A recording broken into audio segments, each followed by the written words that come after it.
ताज्या बातम्यांसाठी महान करेला सबस्क्राइब करा आणि बेल आयकॉनला क्लिक करा।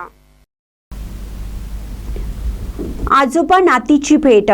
बीड शहरात रंगला संत मुक्ताई आणि गोविंद पंतांच्या पालखीचा भेट सोहळा।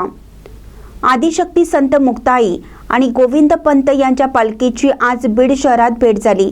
आजोबा नातीची भेट होताना वारकऱ्यांनी टाळ मृदुंगाच्या गजरात विठू नामाचा जयघोष केला। यावेळी बीड शहरातील मोठ्या संख्येने भाविकांनी गर्दी केली होती।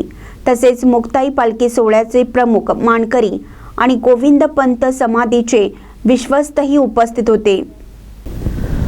गोविंद पंत मुक्ताईचे आजोबा आहेत।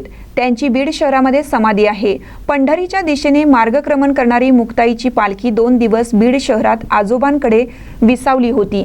आज बीड शहरातून ही पालखी पंढरीच्या दिशेने रवाना झाली आहे। आज बीड शहरातून गोविंदांची पालखी देखील पंढरपूरच्या दिशेने प्रस्थान करते। आजोबा नातीच्या भेटी संदर्भात मुक्ताई दिंडीचे प्रमुख रवींद्र महाराज हरणे यांनी माहिती दिली।